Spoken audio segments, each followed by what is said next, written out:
সাহাবায়ে কেরাম রাদিয়াল্লাহু আনহুম একটা দল সফরে বের হয়েছে। সাহাবায়ে কেরাম রাদিয়াল্লাহু আনহুদের দল যখন সফরে বের হয়েছে বা বলা হয় তারা যুদ্ধ করতেছিল,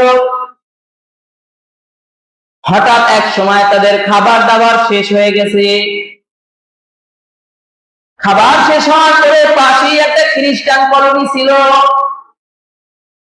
খ্রিস্টান কলোনিতে গিয়ে বলে, ভাই আমাদের খাবার শেষ হয়ে গেছে, যদি আমাদেরকে কিছু সাহায্য সহযোগিতা করতেন তাহলে আমাদের উপকার হইতো। খ্রিস্টানরা বলেন, না তোমাদেরকে খাবার দিব না। তখন মুসলমানদেরকে খ্রিস্টানরা খাবার দেয় নাই, আর আপনারে আমাকে এখন দাওয়াত দিয়ে খাওয়ায়, কাহিনী কোন জায়গায়? তখন দিল না। তখন তো সাহাবীরা ভালো ছিল, একজন আরেকজনের ক্ষতি করতো না। আমরা তো মুসলমানের ক্ষতি করি,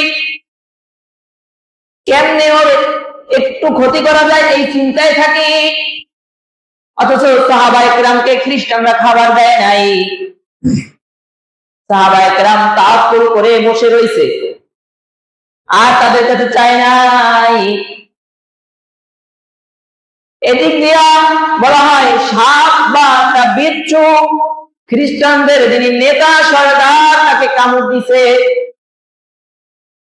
কামড় দেওয়ার পরে ওজা ফকির যা আছে সব বাইকে খাওয়াইছে, কিন্তু সুস্থ হয় না। ওজা দেখায়, ফকির দেখায়, সুস্থ হয় না। শেষ পর্যায়ে একজন বলে, ও ভাই এখানে মুসলিমদের একটা দল আছে, চলো তাদের কাছে গিয়া দেখি তাদের ভিতর থেকে কেউ ঝাড়ফুঁক করে কিনা। এবার খ্রিস্টানদের দল যখন সাহাবীদের কাছে গেল, তা তোমাদের ভিতর কেউ আছো যে ঝাড়ফুঁক করো? সাহাবায়ে কেরাম বলে, হ্যাঁ আছি তো, করি।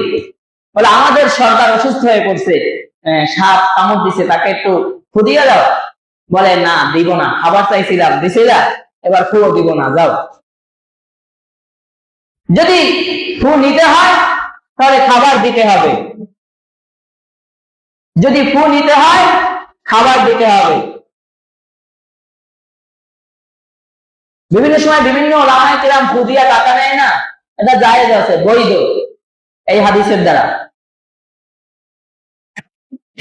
এবার খ্রিস্টানরা তাদের সর্দারকে তো বাঁচানো লাগবে, বলে কি দিবা? বলে আগে যদি নেতাকে সুস্থ করতে পারো তাহলে ওই ছাগলের পাল থেকে 30টা ছাগল দিয়ে দিব। সাহাবায়ে কেরামের যিনি আমির ছিলেন উনি নিয়ে আসো, পরে ফু দিয়ে দিল। ফু দেওয়ার পরে সুস্থ হয়ে গেছে। আল্লাহু আকবার বলে, ফু দিয়ে দিছে, সুস্থ হয়ে গেছে। এবার এখন ছাগল তো 30টা নিছে, এখন এই ছাগল খ্রিস্টানদের থেকে নিচে খাওয়া জায়েজ আছে না জায়েজ নাই, পেরেশানিতে পড়ে গেছে। কি করবে? মদিনায় গিয়া ফরায় বায়ান নবী মুহাম্মদুর রাসূলুল্লাহ সাল্লাল্লাহু আলাইহি ওয়াসাল্লাম বলে, ইয়া রাসূলুল্লাহ, ইয়া হাবিবাল্লাহ, অমুক খ্রিস্টান কলোনির সর্দারকে ফু দিয়া সুস্থ করার বিনিময়ে 30টা ছাগল পেয়েছি, এগুলা খাওয়া জায়েজ আছে না হারাম?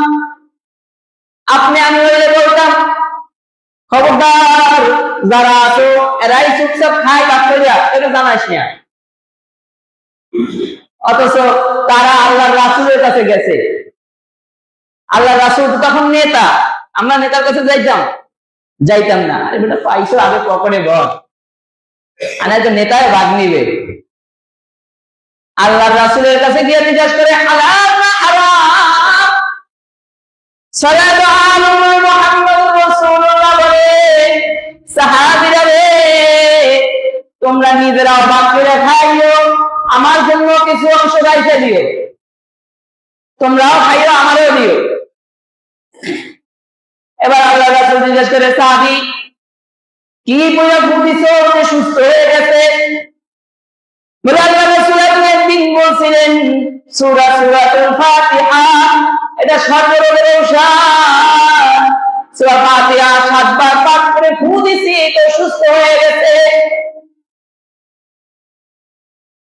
সব সময় তো হুজুরের কাছে যাওয়ার সময় থাকে না, সব সময় হুজুর খুঁজা পাইবেন না। এমন এক সময় হয়েছে নিজেই সূরা ফাতিহা পড়ে কইরা 7 বার কইরা পানিতে ডুবায়, কয়বার? 7 বার। আর যদি একটু আগে পিছে দুরূদ শরীফ পড়েন তাইলে আরো উপকার।